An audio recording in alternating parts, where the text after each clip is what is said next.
esse tema é um tema muito interessante, ao meu ver, porque quando a gente fala de mística e poesia, isso à primeira vista parece uma contradição.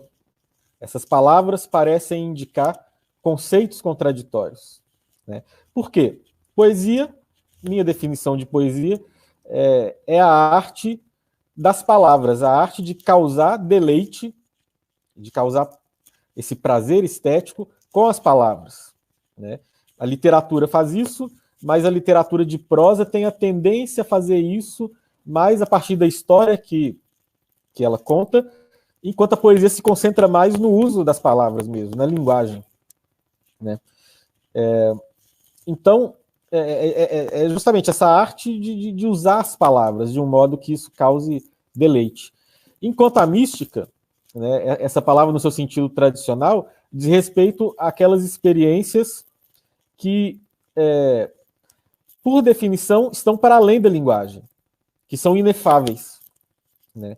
Especialmente essas experiências que dizem respeito à relação do ser humano com os primeiros princípios da realidade, né? Então, por um lado, experiências que não podem ser ditas. Por outro lado, a arte de causar deleite com as palavras. Como que a gente pode conciliar essas duas coisas? É sobre isso que eu quero falar aqui, né? Se a gente pensa na história da teologia, a gente vai ver que essa é uma questão não apenas da relação entre poesia e mística, mas é uma questão fundamental para a teologia, né? Porque se por um lado Deus, para a filosofia moderna aí, né, desde Guilherme de Ockham, de Descartes e tal, né, Deus ele é um ente supremo, um espírito perfeitíssimo, ou seja, algo que a gente pode apontar, que é delimitado, ele só é perfeito, todo-poderoso, ele só tem todos os atributos no nível máximo, né? Para os antigos e medievais, para a filosofia e a teologia antiga e medieval, Deus, por ser o criador de todas as coisas, está para além de todas as coisas. Então ele não é propriamente um ente, né? Tem alguns filósofos como Plotino que chamam ele de ou seja, a unidade que está para além de toda alteridade. Outros teólogos, como Dionísio Areopagita, chamam ele, inclusive, de não ser, né? Ele não é uma coisa como as coisas desse mundo aí, como os seres, né? Como os entes.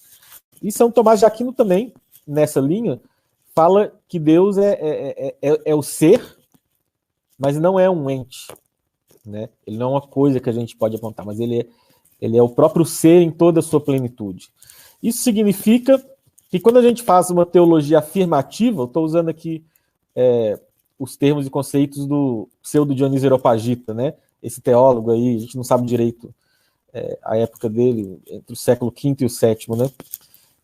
Quando a gente faz uma teologia afirmativa, quando a gente fala algo sobre Deus, né, o que a gente está fazendo são analogias, a gente está usando símbolos para falar daquilo que está para além de qualquer conceito que a gente possa ter, né?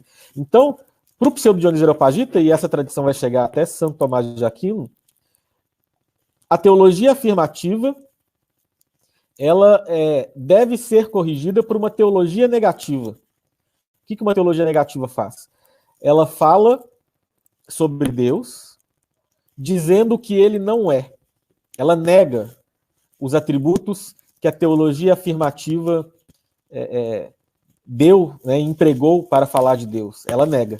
Para falar assim, quando a gente fala que Deus é bom, Deus é pai, Deus é causa, Deus é belo, né? Isso tudo aí a gente pode falar de uma maneira aproximada, mas a bondade de Deus não é igual à bondade das coisas desse mundo. A gente não sabe direito o que é. A unidade de Deus não é igual à unidade que a gente vê nas coisas desse mundo. A gente não sabe direito o que é, né? Então, toda afirmação que a gente faz, a gente tem que corrigir ela com uma negação. Então, um jeito tradicional de falar sobre o que não pode ser dito na teologia é a teologia negativa. A gente vai negar. em vez de afirmar, né? Então, essa é a solução da teologia para falar sobre o que não pode ser dito, né? Mas e a poesia? Ela também não teria um papel aqui, uma posição especial para falar do que não pode ser dito? Eu acho que sim. E para a gente entender como, né, não é da mesma maneira que a teologia negativa. Vale a pena a gente pegar emprestado algumas ideias da filosofia desse filósofo católico contemporâneo francês, o Jean-Luc Marion, né? E ele trabalha muito... Oi? Antes de o senhor entrar na filosofia do Jean-Luc Marion, desculpe interromper, eu só gostaria de pedir para o senhor ajustar um pouco melhor o microfone. Alguns têm comentado que talvez esteja batendo na jaqueta e aí causa interferência. Está causando interferência, né? Um pouco, sim. Acho que agora melhorou bastante. Obrigado. Desculpa interromper. Não tem problema não. Se causar interferência de novo, me avisa que aí eu tiro. E aí a gente faça o microfone. Tá bem, obrigado. Tá? Obrigado. Então, o Jean-Luc Marion, ele pensou muito sobre isso que ele chama de fenômeno saturado, né? E o que é um fenômeno saturado?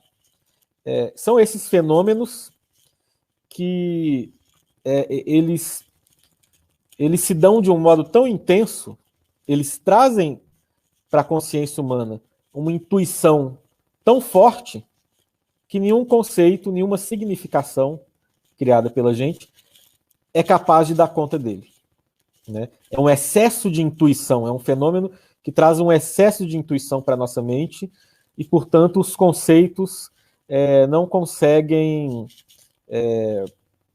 explicá-lo, né? E esses fenômenos saturados, inclusive, podem ser qualquer coisa. Um exemplo que o Jean-Luc Marion às vezes dá é o 11 de setembro, quando ele aconteceu. Ninguém esperava lá que ia ter aquele ataque terrorista, que as torres gêmeas iriam cair. Então, enquanto estava acontecendo, todo mundo estava vendo aquilo pela televisão, mas não conseguia entender o que aquilo significava. É só depois que a coisa foi processada. A nossa experiência de pandemia também é um fenômeno saturado. Vão demorar anos, décadas, para a gente conseguir formar conceitos que expliquem para a gente o que aconteceu nesses tempos, o que está acontecendo, né? Ninguém ainda entende muito bem. A gente entende mais do que no começo, mas ninguém entende completamente bem, assim, toda a intensidade, toda a complexidade desse acontecimento, né? Então, isso é um exemplo de fenômeno saturado, né? Mas o Marion fala também a própria o próprio acontecimento, a gente está diante de uma outra pessoa, né? Uma pessoa, né? Ou seja, um ser espiritual dotado de inteligência e vontade, ele, por definição, vai escapar de todos os nossos conceitos, né? A gente pode até achar que a gente sabe o que as pessoas vão fazer, mas as pessoas sempre nos surpreendem, né? Todas as ideias que a gente tem a respeito de alguém, essa pessoa em algum momento vai subverter essas ideias. Então, a face do outro também é um exemplo de fenômeno saturado, né? E tem vários outros. A própria revelação, o Jean-Luc Marion trata como um fenômeno saturado, né? E aí, a questão é a seguinte: a filosofia, ela até trata desses fenômenos, né? A gente pode fazer filosofia sobre o amor, filosofia sobre a guerra, sobre a pessoa, né? O personalismo, pode fazer filosofia sobre tudo. Mas a filosofia, ela é perigosa quando trata do fenômeno saturado. E por quê? Porque a filosofia trabalha a partir de conceitos. Filosofia é a gente olhar para a realidade e, a partir dessa realidade, a gente formular conceitos bem delimitados, tentar ser claro. Em geral, esse é o procedimento da filosofia, fazer argumentos que extraem as consequências desses conceitos, desses princípios que a gente estabeleceu, né? Mas o fenômeno saturado é justamente aquilo que ultrapassa todos os conceitos, né? Então, a filosofia, quando está falando desses acontecimentos, dessas realidades que a gente pode chamar de fenômenos saturados, ela pode sempre se tornar uma armadilha. A gente pode confundir o conceito com a realidade que ela está tentando descrever, sendo que essa realidade ela é sempre muito maior, muito mais intensa para a consciência do que o conceito pode indicar, né? Então, dada essa situação, a poesia, às vezes, ela ela pode se sair melhor para falar do fenômeno saturado, né? Por quê? Porque a poesia é isso, ela quer tornar belas, tornar prazerosas as palavras. Ela não quer delimitar conceitos. Ela não tem essa obrigação de clareza filosófica, né? Então ela pode ser usada para falar de fenômenos saturados.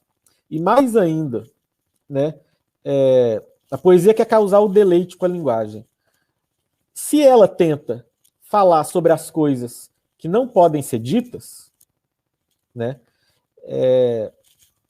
isso pode ser uma fonte de grande deleite no uso da linguagem, né? Tentar falar sobre o que não pode ser dito. Isso pode ser algo muito interessante. Um dos modos pelos quais a poesia causa esse deleite é quando ela tenta subverter a linguagem, né? Quando ela tenta usar as palavras de maneira que elas não tinham sido usadas até então, né? Uma coisa muito importante para a poesia é sair do lugar comum da linguagem. E, ao falar do que não pode ser dito, isso inevitavelmente acontece. Então, o fenômeno saturado é uma grande fonte de inspiração para a poesia. E a poesia mais elevada, a melhor poesia que foi feita, ela trata justamente de fenômenos saturados. Ela está tentando levar a linguagem ao seu limite, justamente falando sobre aquilo que é sempre maior do que a linguagem. Então, por exemplo, a poesia do romantismo, desse movimento romântico aí do século XVIII e XIX, né? Ela se especializava muito em tentar expressar estados emocionais intensos. Por exemplo, o estado amoroso, a paixão, mas vários outros estados, né? Muito intensos. Então, as palavras tentavam expressar uma emoção intensa que, por definição, nenhuma palavra vai conseguir expressar, né? Então, isso é uma coisa que foi muito feita, né, nessa época. Esses poetas judeus que sobreviveram ao Holocausto, como o Paul Celan, né, ele tentou expressar por meio das palavras toda essa dor que nenhuma palavra vai conseguir expressar, né, de sobreviver a algo tão terrível, né? Então a poesia aqui tentando dar conta de um fenômeno saturado, né? E a mística também é um fenômeno saturado, a experiência humana de Deus, né, que ultrapassa todos os conceitos, todas as palavras. Isso é um fenômeno saturado. Inclusive, o Jean-Luc Marion vai tratar a revelação, né, de Deus no cristianismo como o fenômeno saturado por excelência, né? E a experiência mística, né, em todas as tradições, especialmente na tradição cristã, é um modo de Deus se revelar, né? Então, a mística é um fenômeno saturado por excelência, né? A gente está chegando aí realmente no limite da própria realidade, né? Quando o fundamento da realidade, aquilo que está para além das coisas criadas, pois é o Criador das coisas criadas, se revela a nós, né? Então a poesia que tenta falar dessa experiência, ela está tratando de um fenômeno saturado por excelência, né? Então vou dar um exemplo aqui, tá? Um dos grandes momentos da poesia mundial é a poesia persa medieval. A gente tem vários autores, Hafez, Nizami, o Attar. Tem gente que leu como é que chama, gente? Omar Khayyam, também como um poeta místico, né? E o mais famoso deles é o Rumi. esse poeta medieval persa, que ele sempre foi muito popular, mas ele se tornou muito popular no Ocidente, em língua inglesa, com as traduções de um sujeito chamado Coleman Barks, que começou a fazer umas traduções mais livres, umas transcriações da poesia do Rumi, e aí a poesia do Rumi ficou parecendo poesia contemporânea, que a poesia do Rumi é uma poesia persa, né? Tem toda lá a forma típica da poesia persa medieval. O Coleman Barks, ele falava assim, ele tirou o Rumi da jaula, ficou parecendo poesia mística contemporânea, e essas traduções do Coleman Barks me agradam muito. Eu costumo falar que o Rumi é o meu poeta contemporâneo preferido, porque o Coleman Barks tornou ele um poeta contemporâneo, apesar dele ser um poeta medieval, né? Eu queria ler um poema dele na tradução do Coleman Barks. O Barks traduziu por inglês, eu coloquei em português aqui, tá? Para vocês terem um pouco dessa experiência da linguagem tentando falar sobre aquilo que não pode ser dito, né? A linguagem tentando captar esse fenômeno saturado que é a experiência mística. Aqueles que amam encontram lugares secretos neste mundo violento, onde fazem acordos com a beleza. A razão nega. Isto é absurdo. Vasculhei e medi as muralhas. Não existem tais lugares. O amor diz. Eles existem. A razão abre o mercado e realiza seus negócios. O amor faz um trabalho oculto. Halaj é um místico islâmico, né? Se afasta do púlpito e sobe os degraus rumo à forca. Aqueles que amam percebem a verdade interior. As pessoas racionais a negam. É razoável dizer, render-se é só uma ideia a impedir as pessoas de guiarem suas vidas. Mas o amor responde, não, pensar assim é o perigo. A linguagem torna obscuro o que Chames trouxe. Todo dia, Chames também é um místico, né? O sol se levanta das nuvens de palavras baixas para acender as chamas do silêncio. Queria me deter um pouco nesse poema, né? Então ele está falando daqueles que amam, e aqui no sentido dos que amam a Deus, ou seja, dos místicos, né? Eles encontram esses lugares secretos, ocultos nesse mundo violento, né? Eles conseguem encontrar um espaço nesse mundo onde eles podem fazer acordos com a beleza, né? E aí o Rumi vai fazendo essa oposição entre a razão e o amor. A razão, ela nega, né? Ela fala, isso tudo é absurdo. Não existem lugares assim, o mundo é isso aqui, né? Essa imanência, né? Mas o amor, ele transcende esse mundo, ele diz, esses lugares onde a gente pode ter essa experiência da beleza, ou seja, do divino, eles existem, né? A razão realiza os seus negócios, enquanto o amor faz um trabalho oculto, né? E aí ele fala do Halaj, que é esse místico islâmico que foi condenado à morte, porque ele falou aquelas coisas tipo místico falando, assim, meio paradoxais, e alguns muçulmanos acharam aquilo uma blasfêmia, né? Então fala que ele sobe os degraus rumo à forca, né? O Halaj, pelo amor místico, ele enfrentou até a morte, né? Ele fala, aqueles que amam percebem essa verdade que é interior, que as pessoas racionais negam, né? Pessoas racionais dizem, render-se ao divino, né? Ter essa experiência aí de Deus a partir de uma entrega absoluta a Deus, né? É só uma ideia que impede as pessoas de guiarem as próprias vidas. Mas o amor responde, né? Pensar assim é o perigo, né? E fala, a linguagem torna obscuro o que Chames trouxe. O mestre espiritual do Rumi é esse Chames, né? Então o Chames trouxe para o Rumi esse caminho místico, mas a linguagem, né? Porque esse caminho está para além da razão e para além da linguagem, a linguagem torna ele obscuro. E aí ele fala, mas todo dia o sol que é uma metáfora de Deus, né? Se levanta das nuvens das palavras baixas, ou seja, a linguagem usada da maneira cotidiana, né? Elas são como uma nuvem, e o sol todo dia se eleva, vai para além dessas palavras baixas, né? E ele acende as chamas do silêncio, ou seja, as palavras, quando são usadas na sua maneira mais elevada, elas apontam para o silêncio, para a presença divina, que é silêncio, porque está para além das palavras, né? É contemplação. Então, o que a gente pode pensar a partir de um poema como esse, de vários outros? A poesia, ela busca o deleite com a linguagem, né? E como que ela faz isso? Ela busca reencantar a linguagem. Ela quer tornar a linguagem encantada novamente, né? Quando nós éramos crianças e estávamos aprendendo a falar, a linguagem tinha esse poder encantatório, né?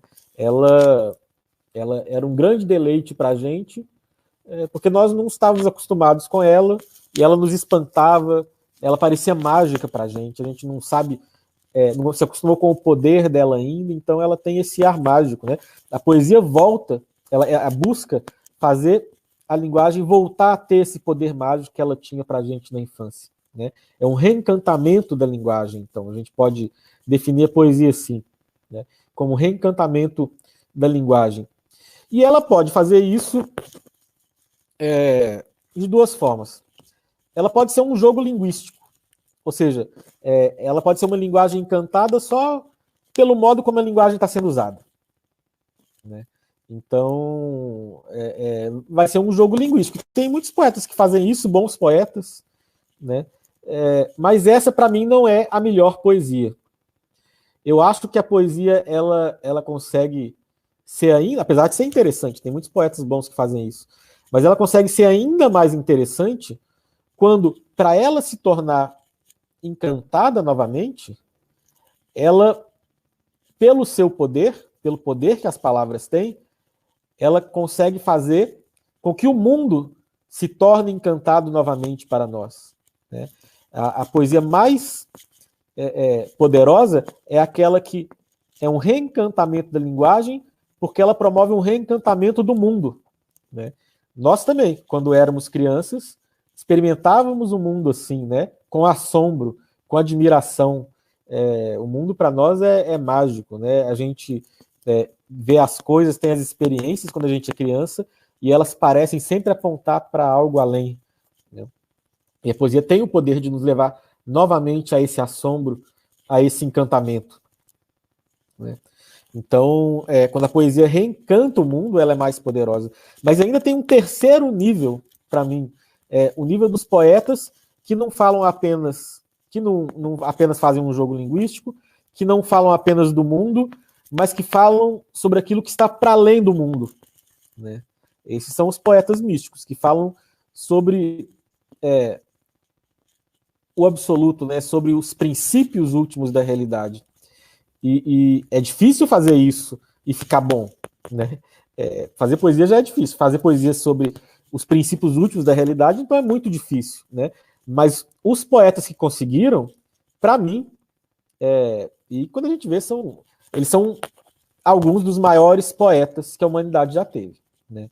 Então a gente pega o Dante. O Dante, ele é mais popular por causa lá da Divina Comédia, a parte do inferno, que é engraçada e tal, mas quando chega no paraíso, o que ele faz com a linguagem é mágica. Ele tenta falar sobre a experiência do céu, que é uma experiência que está para além de todo o conceito, né? Então, a linguagem começa a se dissolver e virar uma outra coisa. É incrível, é maravilhoso o que ele faz. Só para vocês terem uma ideia, o Franz Liszt, né, esse grande pianista, esse grande músico, ele fez uma sinfonia baseada na Divina Comédia, né? E aí ele fez a parte do inferno, ele fez a parte do purgatório, e na parte do purgatório, naquele final do purgatório da Divina Comédia, quando Dante finalmente é purificado, e ele chega no paraíso terrestre, é das peças musicais mais sublimes que já foram feitas, né? E aí, quando chega o momento do paraíso, ele não faz. Ele não faz a sinfonia do paraíso. Por quê?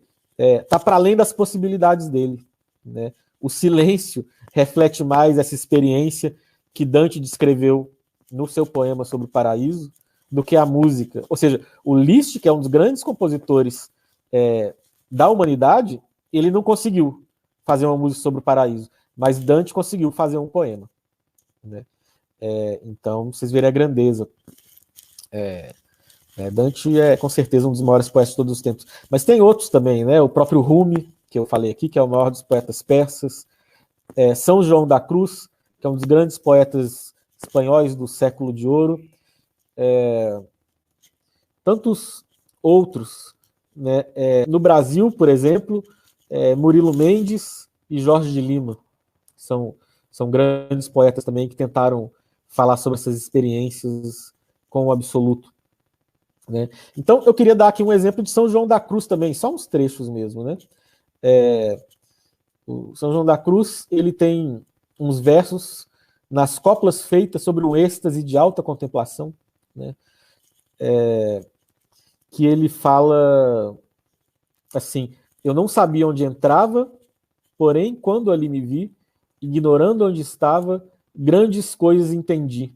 Não direi o que senti, pois segui desconhecendo, toda ciência transcendendo. Ele tem esse refrão nesse poema, né? Toda ciência transcendendo, ou seja, ele está falando justamente sobre o que está além de toda possibilidade de conhecimento, né? Então, esse poema, ele fala sobre isso, sobre um êxtase de alta contemplação, né? Uma contemplação mística.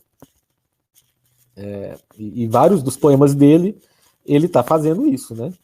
Ele está tentando falar sobre essa contemplação mística cristã, né? Através da poesia. Ele, inclusive, falava que a doutrina espiritual dele toda estava nessa poesia e que os textos, os tratados dele, os tratados expositivos, eram, na verdade, uma explicação da poesia. Ou seja, a poesia era o texto primordial que ele escreveu para falar da mística, para falar das experiências místicas. Os tratados teológicos dele sobre mística eram uma explicação da poesia dele. Mas essa não é toda a história, tá? A poesia não apenas fala do fenômeno saturado, fala sobre aquilo que não pode ser dito. A poesia tem um poder que é ainda maior. E para explicar que poder é esse, a gente tem que voltar para a própria história da palavra mística, né?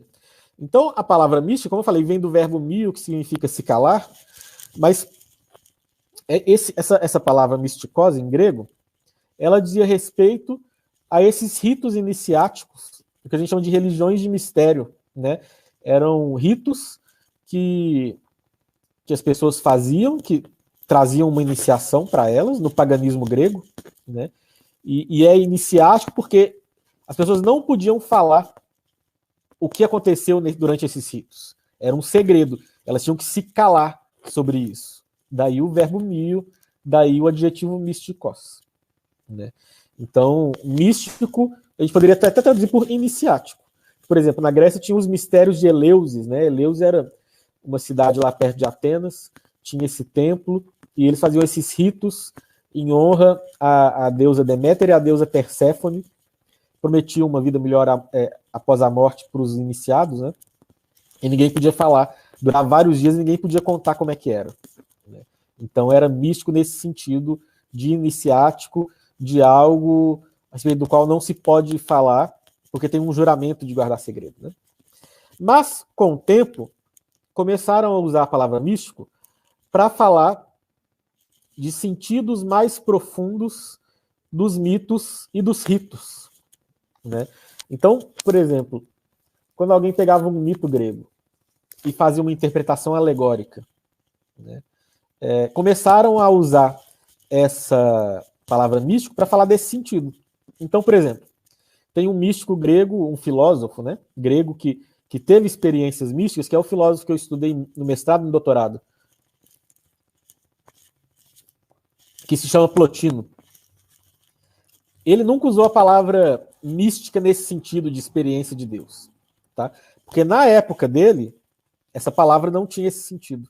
Esse sentido, ele surgiu só depois. Eu vou explicar daqui a pouquinho quando que surgiu. Mas na época de Plotino, místico significava, então, o que era de respeito às religiões iniciáticas de mistério e o sentido alegórico dos mitos e dos ritos. Então, Plotino, nos textos dele, quando ele usou a palavra uma vez, mistikos, né? Ele estava falando de um sentido alegórico de um mito lá, que ele falava que esse mito indicava a doutrina lá que ele tinha sobre a matéria, né? O mito tinha um sentido filosófico oculto, né? Então a palavra mistikos começou a ser usada nesse sentido, assim, né, de sentido alegórico de um mito, sentido simbólico, sentido oculto, né?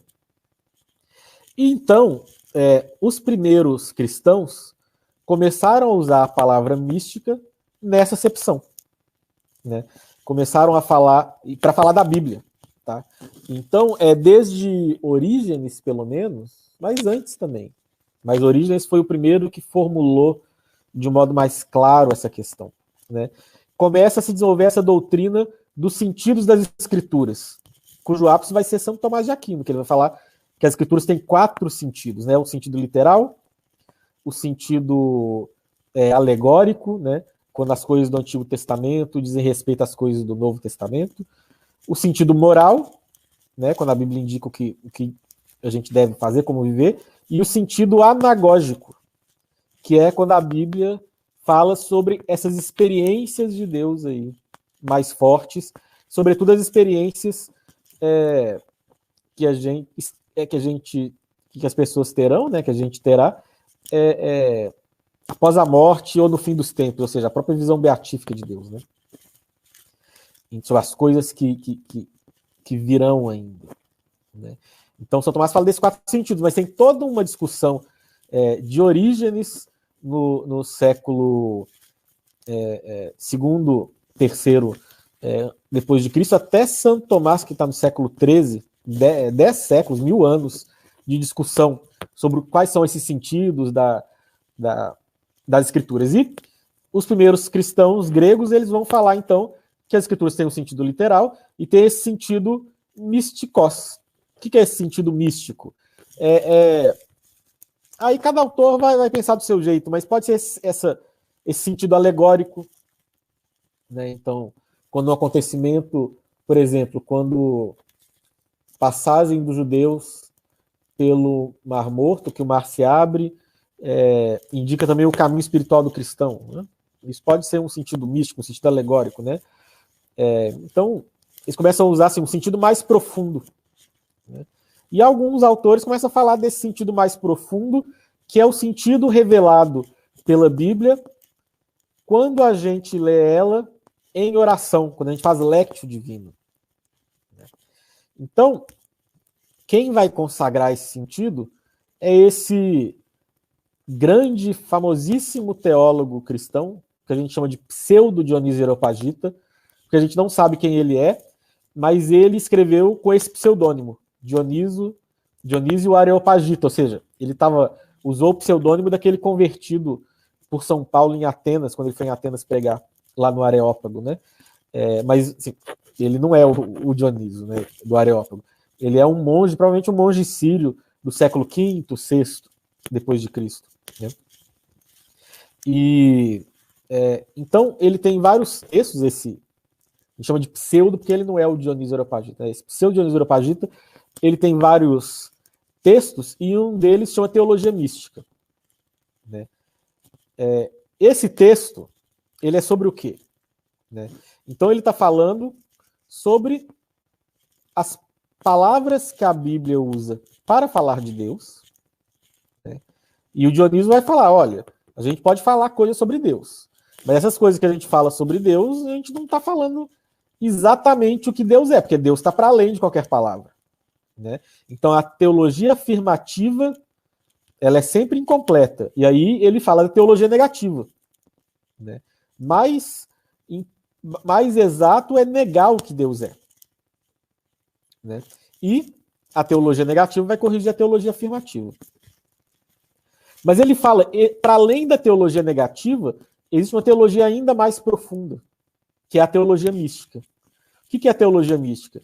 Teologia mística é quando a gente lê as Escrituras, faz a lectio divina, ou seja, faz uma leitura orante das Escrituras, e a gente tem, a partir dessa leitura orante, uma experiência de Deus, que está para além de todas as palavras, né? Quem está há muito tempo na vida espiritual, segue esse caminho espiritual, né? Vai seguindo o caminho cristão, né? Chega um momento que começa a ter experiências espirituais cada vez mais intensas, né? O Vaticano II fala que todos são chamados para a santidade. O que significa isso na prática, né? Que todo mundo é chamado a essas experiências de Deus mais intensas, que levam a gente a ter um amor tão intenso que a gente consegue ter as virtudes heróicas, que são virtudes infusas sobrenaturais, né? Então, todo mundo é chamado a esse caminho místico. Isso aí não é uma coisa para poucos eleitos, né? É um caminho longo, trabalhoso, né? Mas é a vida cristã, é a própria vida cristã, né? E quem segue essa vida cristã nos seus níveis mais avançados, na experiência de oração com a Bíblia, diz o Dionísio Areopagita, tem essa experiência profunda de Deus, que está para além das palavras. Ou seja, as Escrituras revelam um sentido, né, sobre Deus, que está para além das próprias palavras das Escrituras. As palavras das Escrituras, então, quando elas têm esse sentido místico, elas apontam para a sua própria superação. É isso que ele está falando, né? Então, quando ele fala de teologia mística, ele está falando de interpretação da Bíblia mesmo. Mas, com o passar do tempo, o pessoal tirou esse contexto bíblico e místico passou a indicar só essas experiências para além das palavras, né? Mas vem desse sentido que o Dionísio colocou aí, na teologia mística, né? Que para ele estava ligado às Escrituras, mas depois não necessariamente precisa estar ligado às Escrituras. Tá. Então, vamos entender um pouco melhor o que significa isso. Eu chamo isso que o Dionísio está descrevendo como teologia mística ou seja, quando as palavras conseguem levar a gente para uma experiência que está para além das palavras, né, a respeito do princípio supremo da realidade, eu chamo isso de sentido baseado na terminologia de São Tomás de Aquino, sentido anagógico da linguagem. Ou seja, a linguagem ela pode falar sobre as coisas, mas ela pode também nos levar para esse lugar, como o Rumi diz, né, que está para além de qualquer pensamento e de qualquer palavra. Ela pode levar o leitor, levar quem ouve para a própria superação da linguagem. Esse é o poder anagógico da linguagem. No cristianismo, a Bíblia é o texto dotado desse poder anagógico por excelência, né? É a Bíblia, principalmente, que pode nos levar a essa experiência quando ela é lida em oração, né? Mas não só a Bíblia, porque a mística cristã, né? A mística cristã, ela é uma intensificação do ato de fé. O ato de fé, de São Tomás de Aquino, né, é aquilo que nesta vida presente está no lugar da visão beatífica que nós teremos na vida futura, né? Então, esse ato de fé, que ele é o grão de mostarda, né? Ele parece ser uma coisa assim, tão simples, tão pequena, a gente crê, não sabe direito o que significa isso, mas a vida espiritual é intensificar esse ato de fé, né, até que ele se torne a maior de todas as árvores, né? Até que ele se torne uma experiência de Deus superior à razão, né? Isso que é a mística cristã. Isso se faz, sobretudo, então, esse ato de fé através da leitura da Bíblia, mas no decorrer da tradição espiritual cristã, outros livros espirituais também começaram a ser usados, né?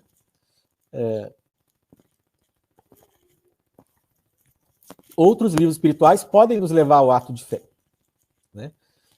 Se a gente faz assim a meditação lá, sei lá, num texto de Santo Afonso de Ligório, né? Faz os atos de fé a partir do que ele fala lá. A gente está fazendo essa oração, essa meditação que se torna oração, que se torna contemplação, né? Naquele processo da lectio divina, né? Lectio, a gente lê, meditatio, a gente reflete sobre aquilo, oratio, a gente conversa com Deus sobre aquilo, contemplatio, a gente repousa nessa contemplação amorosa de Deus, né? Mas todo texto espiritual cristão se refere à Bíblia. Agora, existem vários tipos de mística, né? E as várias tradições místicas não levam ao mesmo lugar. Tem vários tipos de experiência mística, né? A mística cristã é essa mística, para a gente usar a terminologia católica mesmo, né? Sobrenatural, que é uma intensificação do ato de fé. A mística de Plotino, por exemplo, esse filósofo grego pagão, né? É uma captação da unidade que está no fundamento de todas as coisas, né? Então, tem as várias místicas, né? Mas esses vários místicos das várias tradições também falaram sobre o poder anagógico da linguagem. Plotino, esse filósofo que eu estudei, né? Que era pagão, ele tem um texto dele, Enéida 5.3, que no final dele, ele fala que esse texto que ele acabou de escrever, né, que a gente acabou de ler, porque ele está no final do texto que ele fala isso, pode ser, para alguns, como um encantamento. Se cantado muitas vezes, ele fala cantado, é interessante, ou seja, é um texto filosófico, mas se a gente canta ele, ou seja, se a gente lê ele e trabalha ele na nossa alma como se ele fosse uma partitura musical, como se a nossa alma fosse um instrumento, né, ele pode se tornar um encantamento que leva à visão desse primeiro princípio, que ele chama de né? Então, o próprio texto filosófico, para Plotino, pode ter esse poder anagógico, né? E por que eu estou falando disso tudo? Porque a poesia também pode ter esse poder anagógico, né?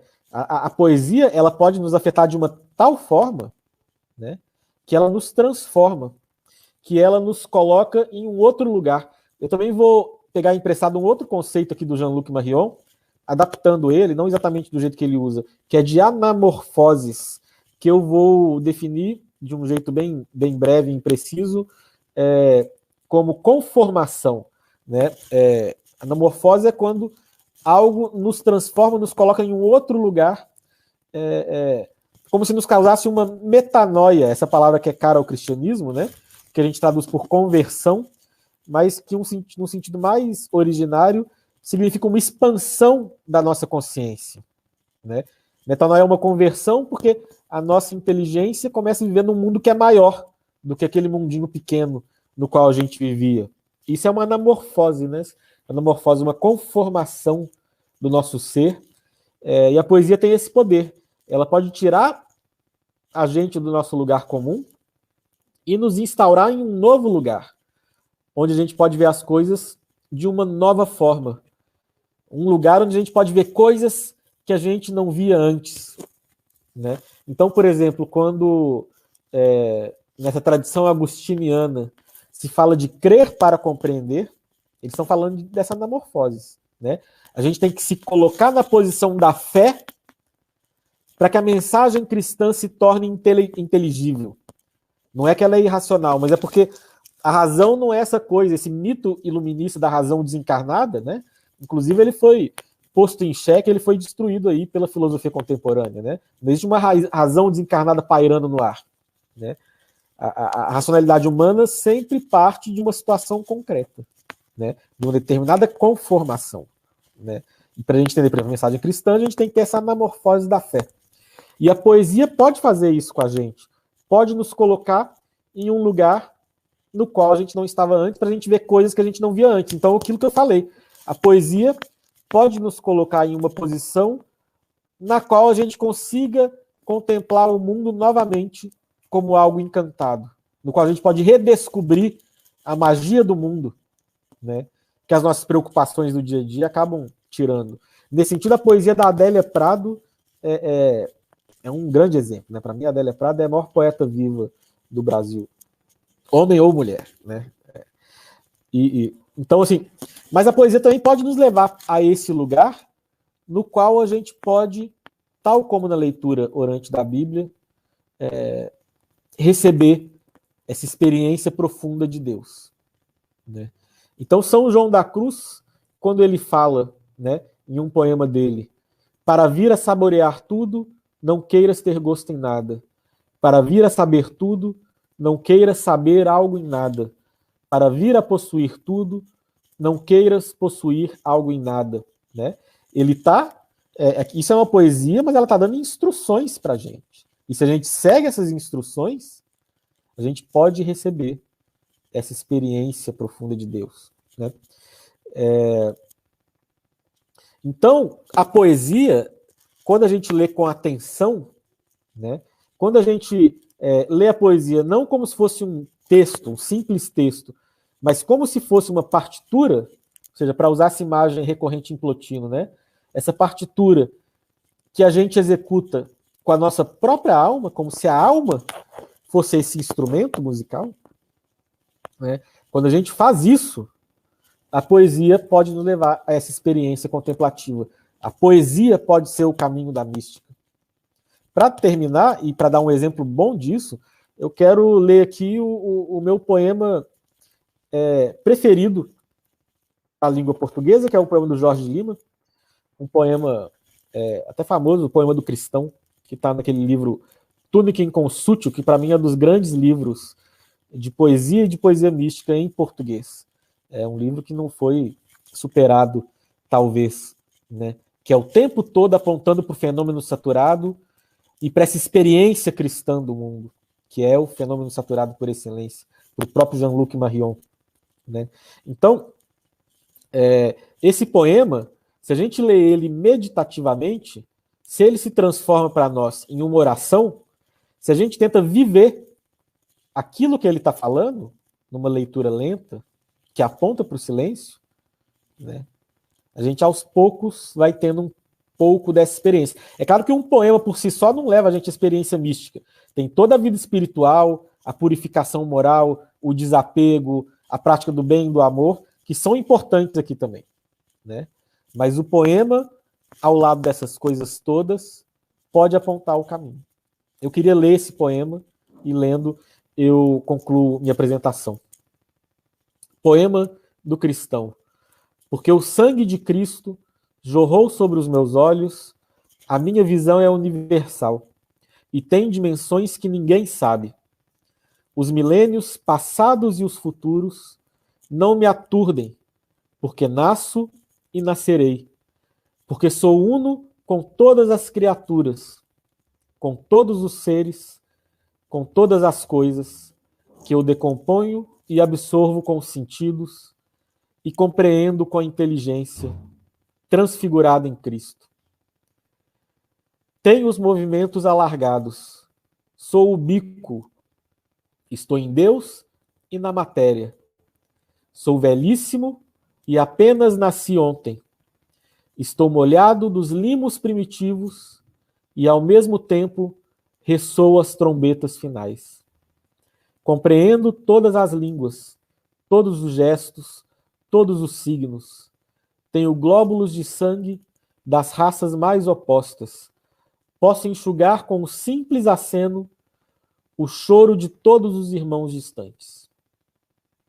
Posso estender sobre todas as cabeças um céu unânime e estrelado. Chamo todos os mendigos para comer comigo e ando sobre as águas como os profetas bíblicos.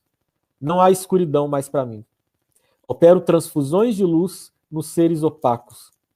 Posso mutilar-me e reproduzir meus membros como as estrelas do mar, porque creio na ressurreição da carne e creio em Cristo e creio na vida eterna. Amém. E tendo a vida eterna, posso transgredir as leis naturais. A minha passagem é esperada nas estradas, venho e irei como uma profecia, sou espontâneo como a intuição e a fé, sou rápido como a resposta do mestre, sou inconsútil como a sua túnica, sou numeroso como a sua igreja. Tenho os braços abertos como a sua cruz despedaçada e refeita, todas as horas, em todas as direções, nos 4 pontos cardeais. E sob os ombros a conduzo, através de toda a escuridão do mundo, porque tenho a luz eterna nos olhos. E tendo a luz eterna nos olhos, sou o maior mágico. Ressuscito na boca dos tigres, sou palhaço, sou alfa e ômega, peixe, cordeiro, comedor de gafanhotos, sou ridículo, sou tentado e perdoado, sou derrubado no chão e glorificado, tenho mantos de púrpura e de estamenha, sou burríssimo como São Cristóvão e sapientíssimo como Santo Tomás, e sou louco, louco, inteiramente louco, para sempre, para todos os séculos, louco de Deus. Amém. E sendo a loucura de Deus, sou a razão das coisas, a ordem e a medida. Sou a balança, a criação, a obediência. Sou o arrependimento, sou a humildade. Sou o autor da paixão e morte de Jesus. Sou a culpa de tudo, nada sou. Miserere mei, Deus, secundum magnam misericordiam tuum. Obrigado, pessoal.